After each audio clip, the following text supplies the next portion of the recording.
Hi, my angels. It's Hailey Reese, and welcome back to my YouTube channel. I am so grateful that you are here, and I hope that you are having an absolutely fantastic morning, afternoon, or night, whatever it is for you when this video finally reaches you.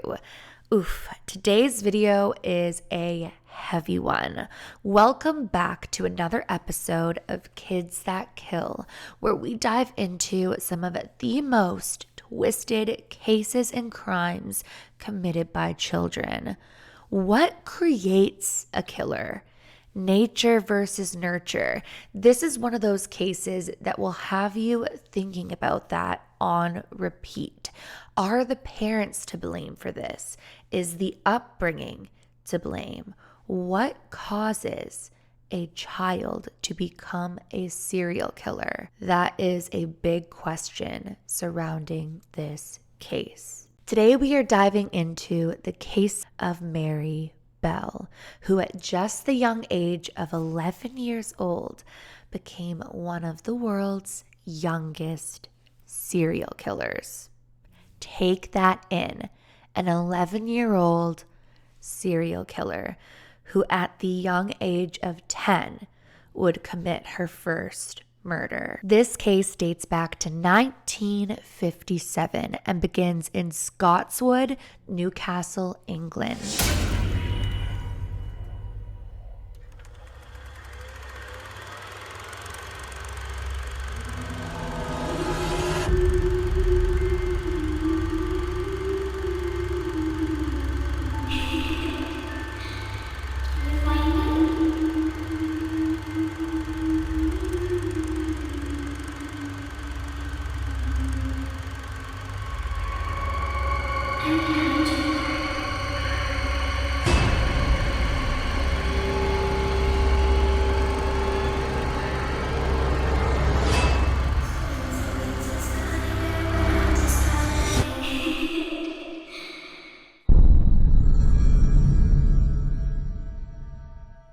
So Mary Flora Bell was born on May 26th, 1957, and she was born to 17-year-old Elizabeth McCricket, who went by Betty. Now, from the moment that Mary was born, Betty made it very evident to those around her that she did not have any attachment or bond to Mary or to this pregnancy. It's actually said that moments after Mary was born and placed into her mother's arms, Betty wanted absolutely nothing to do with Mary and was pushing her away. In fact, even asking people to get this thing away from me. There was no bond, there was no love, and honestly, at 17 years old, I'm sure that Betty was incredibly overwhelmed as well. Now, there are a couple of different articles, but in one I had read that this was Betty's second daughter, and we'll get a little more into Betty in just a moment here because there's a lot more to this story, as there always is. But I can't even imagine being 17 years old with so much going on behind the scenes and having a second child. But this was the start of a very, very sad and neglectful upbringing. Now, right away, nature versus nurture is brought in with a case of this sort, and rightfully so. There are many who argue that Mary was doomed, so to speak, from the start, having had a mother who had this mentality throughout the pregnancy, this detachment to her growing baby, and this immediate, get this child away from me the moment that Mary was brought into the world, placing in the argument perhaps Mary and who Mary would become was created from the very beginning. So I am curious to know what you guys think of this. But Mary's childhood was one that was quite sad. Mary was raised in an area that was known for poverty, and it was known to be a bad area. The area was described as having women of the night in nearly every other household. Mary's mother, again, had her at the young age of 17. And as I mentioned, it was said that she was known to be a very busy lady of the night. So Mary was often left home alone. Now, when Mary wasn't left home alone, she was left with William Bell, which was the only father figure that Mary would really know. Now, it's unknown as to whether or not William was Mary's biological father, but again, he was the only known father figure and the other known parental caretaker of Mary, but he wasn't the most responsible choice at that. William was a known alcoholic who had been arrested many of times in the past. He was known for causing trouble, for being a little bit of a troublemaker. And I do want to note though that for this area, for this part of town, that wasn't uncommon with a lot of the father figures. A lot of them were heavy drinkers.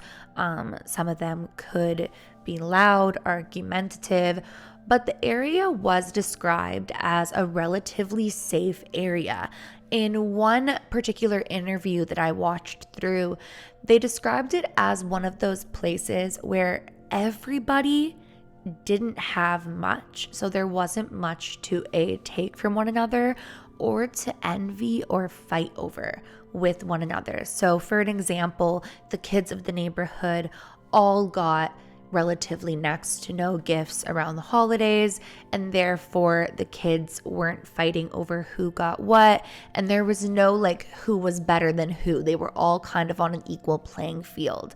And I also did read that the area was known for being one that people would leave their doors unlocked and just trusted one another. Again, there wasn't much to take from each other, so nobody really did. Now, because of this, kids in the area, well, granted, I'm not sure if it's entirely and solely because of this or if it's just because it's totally different times, but kids in this area would go outside to play at the ripe age of like 2 and 3. They were playing with older kids. All the kids would kind of play with one another. And again, everybody kind of looked out for each other. Everyone was everyone's eyes and ears. But yeah, young kids around the age of like 2 and up were just running around and playing. Now, despite it all being a relatively poor, low-income area, Mary did live in what was known to be the roughest part of it all. And her childhood, again, was very neglectful. Mary was often left on her own, as I had mentioned, or with William or Betty when she wasn't off working. And this is kind of a recurring theme throughout Mary's childhood is despite even having options of help, Betty was very much possessive of Mary being her daughter and didn't want the help. Her mom was known for being depressed. She was known for being a lady of the night that would disappear for a couple of days on end, so Mary didn't have a ton of stability when it came to parental figures. Mary was also known for having several accidents, specifically while in the care of her mother, which led many to believe that her mother was either A, just very neglectful and careless, or B, which is even more terrifying, that she was doing this on purpose, almost trying to get rid of the Mary problem, if you will. So this had to be traumatic and heartbreaking for Mary growing up, and this had to have created a real disconnect from her mother, from emotions, from nurturing. There was a study with mothers and their babies, and it's really, really powerful, the bond that a mother and a baby create right from the beginning. And for Mary to have been deprived of that and to have such a neglectful and unpredictable childhood had to have been very, very hard on her. There is one instance where it said that Betty gave Mary too many sleeping pills. Again, Mary would hurt herself when in the presence of her mother at the age of around 3. It is said that Betty dropped Mary out of a window. It's also said that at one point, Betty even went as far as to sell Mary to a woman who couldn't have children of her own, and then Mary had to be retrieved and brought back to the home of her mother. Now, I read a couple of different tellings of events, but it was said that she would be offered help with Mary, but she wanted the responsibility of Mary without actually handling and caring for the responsibility of Mary. So it was like, you can't have Mary, but yet simultaneously she was not doing what Mary needed and what every child needed. There was no even bare minimum. I mean, it's really, really quite sad. Because of all of this and the disconnect that I'm sure Mary had socially growing up, Mary had a very difficult time making friends. She was socially different than all of the other children. She was very violent and demanding and to the point. And what was even creepier, I mean, I hate to use that word about a child who had been through so much, but I mean, we know what this child becomes. But what made it even eerier was the fact that it was paired with this intelligence. Mary knew what Mary was doing when she did it. She was a very self-aware child. This wasn't a child that was blacking out or disassociating from their actions or their words.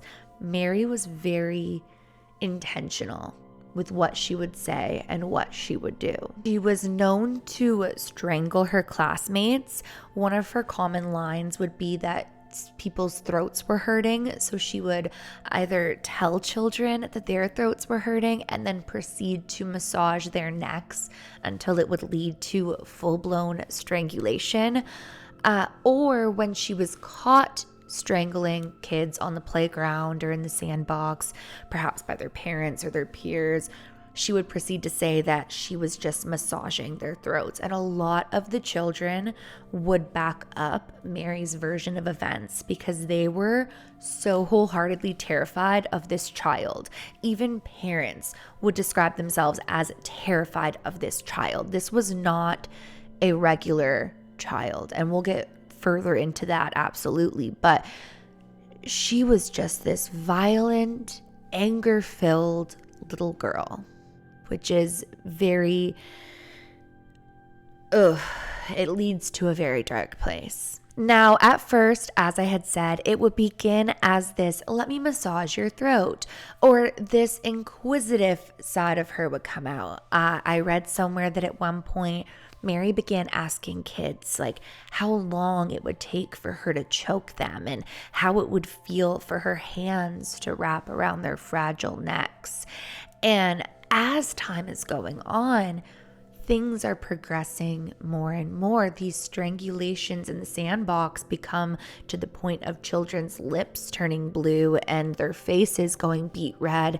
And Mary is burning cigarettes into the skin of her classmates and her peers and scooping sand and shoving it down the throats of these kids at the playground. Like, parents are starting to notice something is very psychologically wrong with this child, and more parents are pulling their children away. But one thing that I read was, while none of the neighboring children wanted to play with Mary at this point, but one, we'll get there would come times where one way or another, Mary would end up in the group and they wouldn't know how to get her to go, and they would end up playing with her. Now, I do want to note that Mary's teachers specifically elaborated on the look in Mary's eyes and within Mary's face as she was committing these sadistic acts towards her classmates, and it was described as a sadistic stare as she would burn these cigarettes into the children. Now, I had just mentioned that Mary would make one friend, and that was a girl who went by the name of Norma. Ironically, but entirely unrelated, her name was Norma Bell. So now we've got Mary Bell and Norma Bell. And despite being slightly older than Mary in age on paper, Norma Bell was years behind as far as her advancements.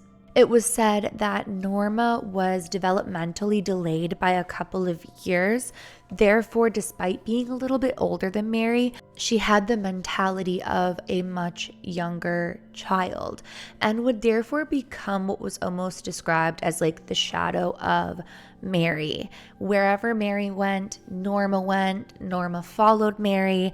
It got to a point that the kids would joke that Norma was going to essentially jump off the bridge if Mary did. They described her as Mary's minion. And Norma was, in a way. Now, it's said that the combination of Mary Bell and Norma Bell was absolutely detrimental.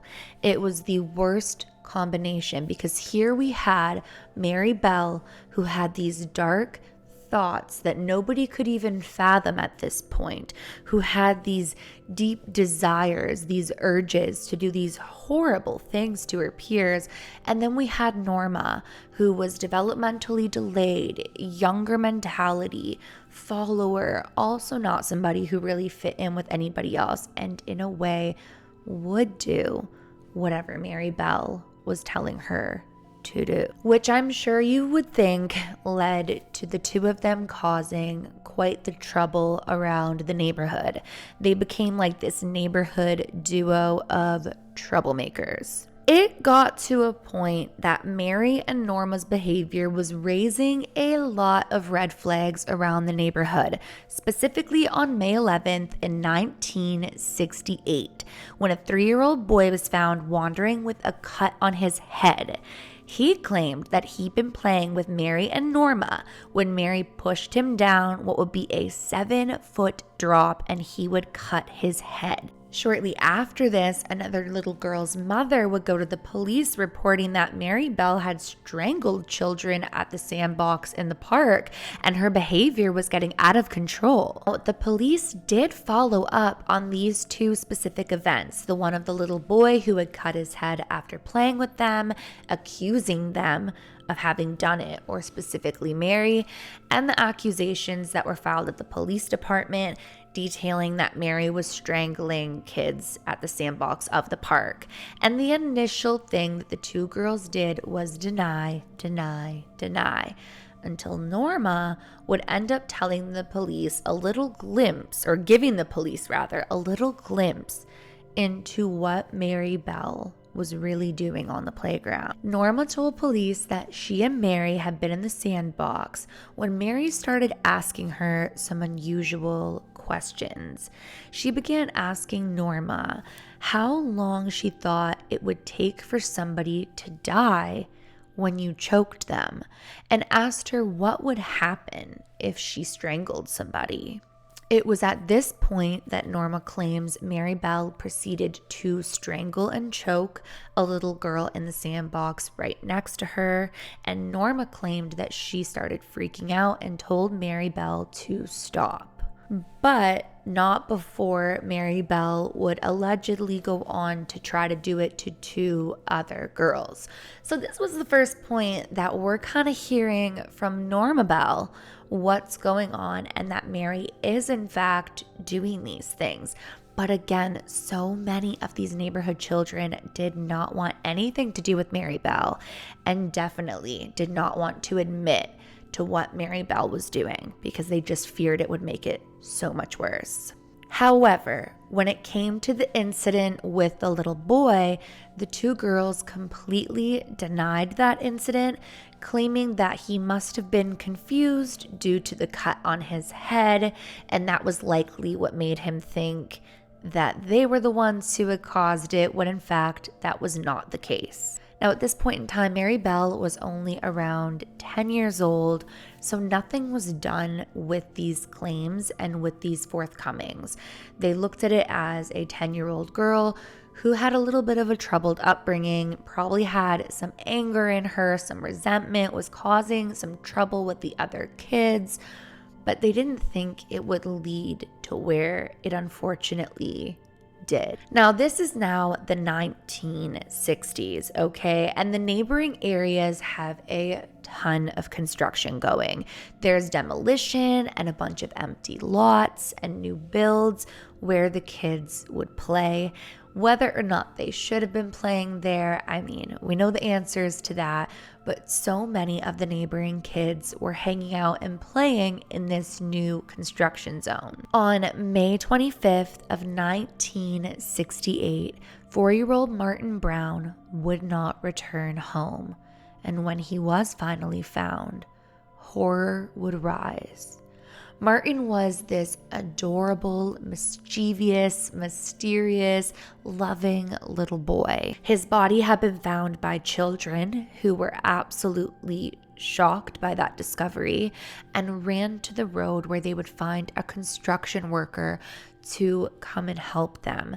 Now, it said the construction worker began working on the child immediately, but it was apparent that he was no longer here.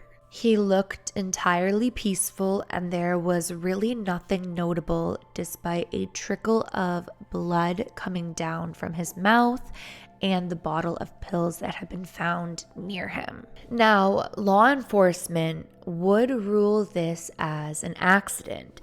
It was said that when Martin was younger, he'd fallen down a flight of stairs, and they thought that perhaps maybe he'd spooked himself at the top of a flight of stairs and had unfortunately fallen down them and passed away. But this was not the case, because just hours before Martin's body was found, Mary Bell had killed him. The cause of death, as I'm sure you could imagine, was in fact strangulation, but law enforcement did not see this. At this point in time, Mary is turning 11 years old. From what I read, it seemed as though she felt like she'd gotten away with it. But what's really interesting about the fact that she felt she got away with it is that that was not satisfying to Mary Bell. Mary Bell almost wanted to be caught.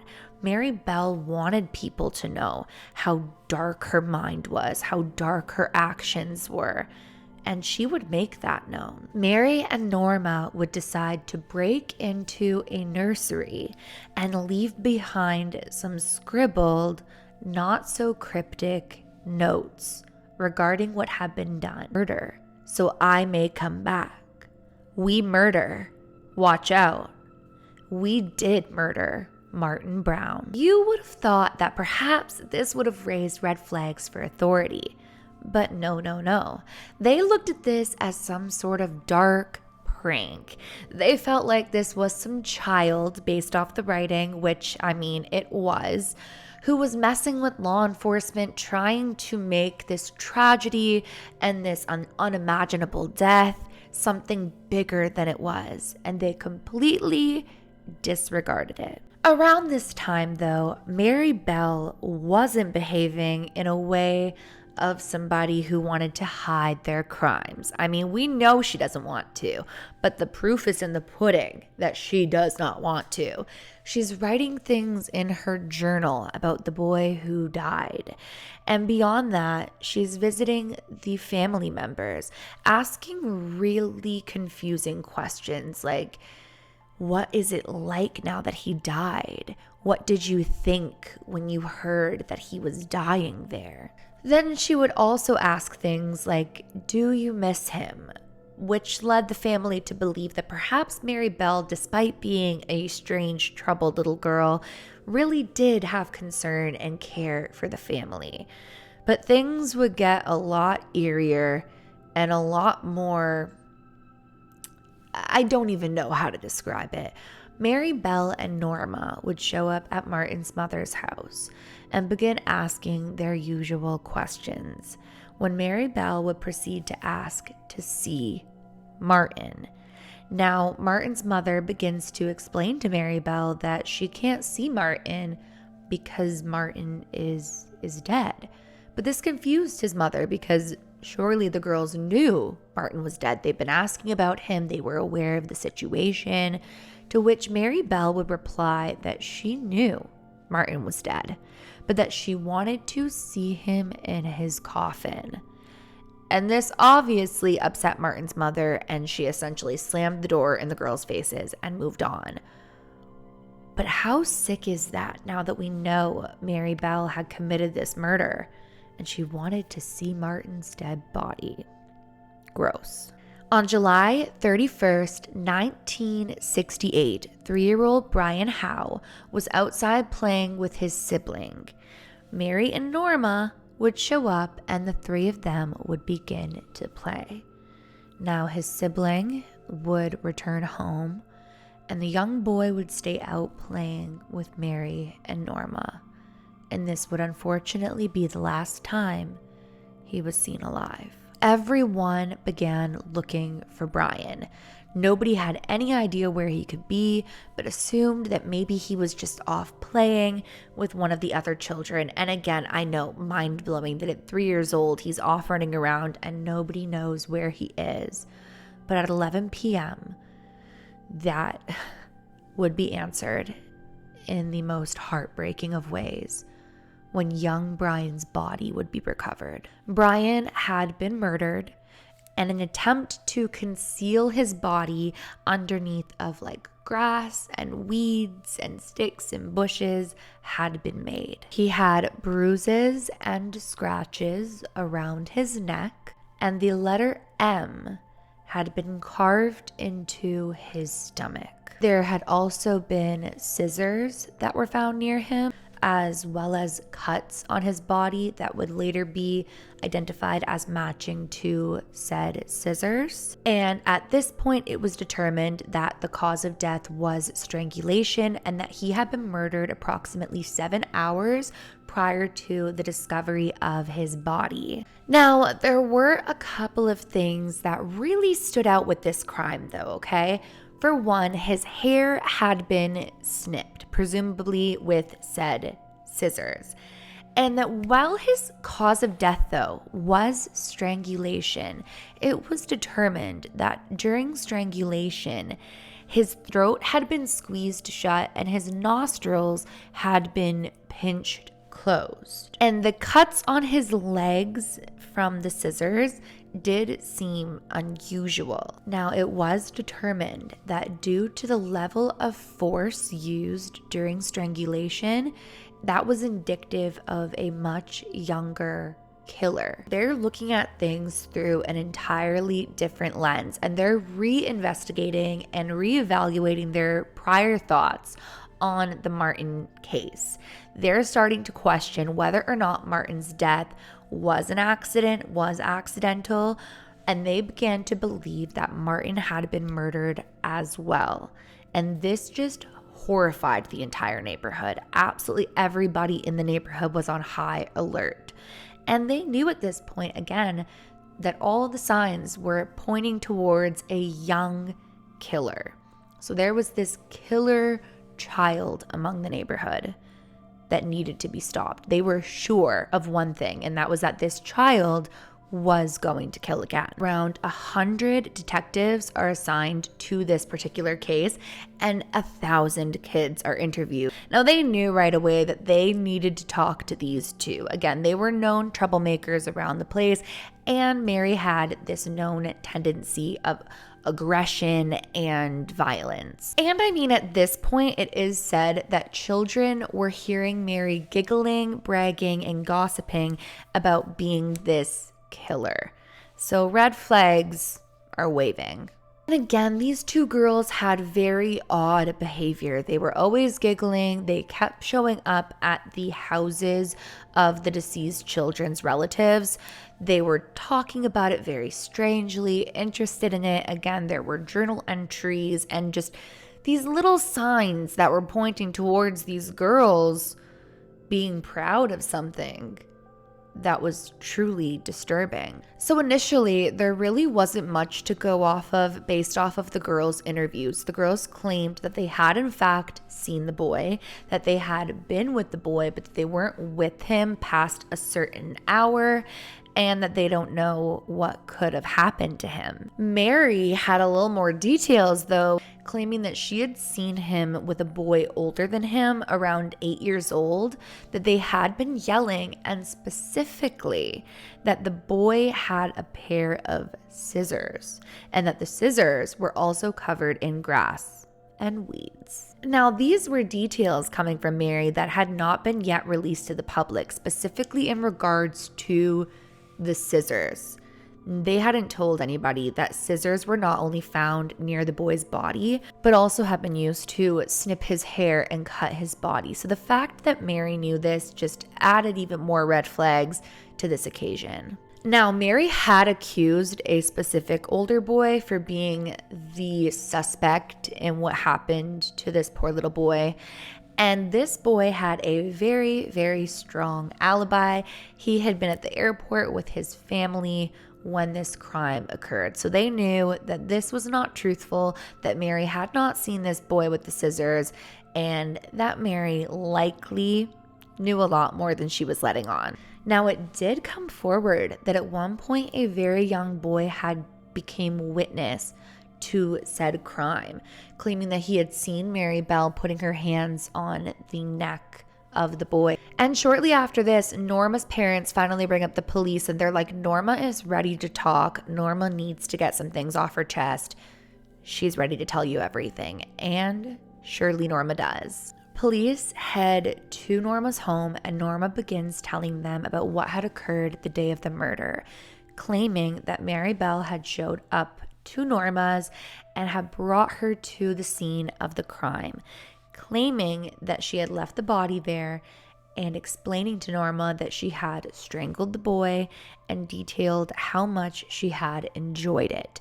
Again, guys, this is a 10/11-year-old child. She was explaining to Norma how much she loved it.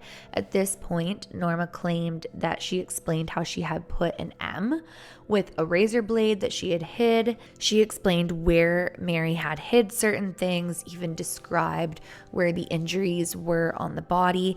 And to further prove that Norma knew exactly what she was talking about, she took the law enforcement officers to the body, like where the body had been located, and then kind of walked them through it and detailed everything, again with details that absolutely had not been released to the public, and therefore they knew Norma truly was sharing with them what had happened. So on August 5th, police go and talk to Mary once again, and they notice immediately that there is such a difference in the demeanor of Mary Bell versus Norma Bell. Here we've got Mary Bell, who is angry. She's aggressive. She's really got a sharp tongue towards them, claiming that they're brainwashing her, that she did not do it, and essentially just pleading her innocence with this strong, very bold, aggressive demeanor. And then there's Norma Bell, who presents herself as years younger as far as how she carries herself, presents herself, how she speaks. She doesn't come off as aggressive. She doesn't come off as this mastermind. She truly does come off as this child who is following in the footsteps of somebody else, being told what to do. And again, it is important to note that when the neighboring kids would talk about the two of them and this dynamic between them both, it wasn't that Norma Bell was this equally evil, dark, twisted woman. Oh my gosh, child. See, it blows my mind that these are children. I have to remind myself these are children. Norma really was just following in Mary Bell's footsteps, and they noticed it. So they went back to talk to Norma once again. And at this point, Norma switches up the story and begins explaining that she was in fact there, that she wasn't the one who committed the crime, but that she saw Mary do it and she ran off in fear and didn't know what to do. And given how we've heard the two described, this isn't the most unlikely scenario, given the other events in which Mary Bell would strangle kids, hurt them on the playground, and Norma Bell would kind of just stand around there. I believe perhaps that this is the true version of events, that Norma Bell was there, Mary Bell did it, and Norma Bell didn't really know what to do. And things were starting to add up, guys. The handwriting of those notes talking about committing the crime matched the girl's handwriting. It was believed that they had taken turns between the two of them as far as writing the letters went. And on August 7th, Brian's funeral was held, and sure enough, Mary Bell showed up. Mary Bell was described as giggling, almost amused by the funeral. She was described as rubbing her hands together, as in almost to say, I got away with it. Look what I did. How evil of an 11-year-old child to stand there watching the mourning family and to rub their hands together, excited about what they had done. A detective witnessed this and just knew that this was a murderous little girl, and that if something was not done and done quickly, she was going to kill again. There was no remorse in this child's eyes. And therefore, at around 8 p.m., the girls were arrested and charged with the murder of Brian. Now, Norma was completely different, as per usual, than Mary in her reaction to this. It said that Norma was very upset, but Mary, on the other hand, kept reiterating that it was fine, she couldn't care less, and that they were brainwashing her and lying to her. She was holding up her story. Now, psychological evaluations were conducted on both Mary and Norma Bell, and it was determined that Norma Bell was intellectually delayed and submissive, while Mary Bell was prone to mood swings and was dominant and defensive. They had Mary evaluated by multiple psychiatrists, and 4 of them diagnosed her with psychopathic personality disorder, and it was determined that Norma had the mental age of an 8-year-old. So at this point, Norma's mental age is around 8 years old, and Mary is not only at her proper age, but she is diagnosed with psychopathic personality disorder. On December 5th of 1968, trial began, and they were both charged with both murders, pleading not guilty. Now, on the 5th day of trial, Norma testified, claiming that she knew of Mary's anger and essentially Mary's want to cause harm to others, saying that Mary had a history of attacking children and that they had talked about attacking them together. Mary testified for 4 hours, denying absolutely everything and anything that Norma had to say about her being the killer, and even claimed that Norma was the murderer and Mary only watched. But again, this was never the dynamic between the two of them. That was not believable to anybody, that Mary sat back and Norma did the killing and Mary played no role in it. It didn't make sense. Mary would even go into, though, specific details of what she had seen Norma do. And while these details added up with the crime itself and the crimes themselves, it was very clear that Mary had been the one who had committed said crime that Norma did. Even Norma's mother would testify against Mary specifically at one point, claiming that she had caught Mary strangling Norma's sister. And Norma's lawyer went on to state that there was really no evidence leading them to believe that Norma could have possibly been the killer. And even going on to say, like, why would Norma carve an M into the child's body? And Mary's defense went with the route of her dysfunctional family and neglectful upbringing being the cause of everything that Mary had done. They went on to argue that Mary had been neglected and abused, and that she wasn't a killer, she wasn't a child who wanted to go out and kill people, that she was this victim herself. And well, she was a neglected child, and she did have a hard upbringing. doesn't make you a killer. This is where the nature versus nurture really comes in, guys. Do you believe that a killer is created? Do you believe that the upbringing and the nurturing and the bonds and the love that is surrounding a child from infancy onward determines who they become? Or do you believe that Mary Bell was born a killer? Nature versus nurture, where do you stand? Now, 9 days in, on December 17th, 1968, after 3.5 hours, the jury reached a verdict of Mary convicted of manslaughter, and Norma was acquitted of all crimes.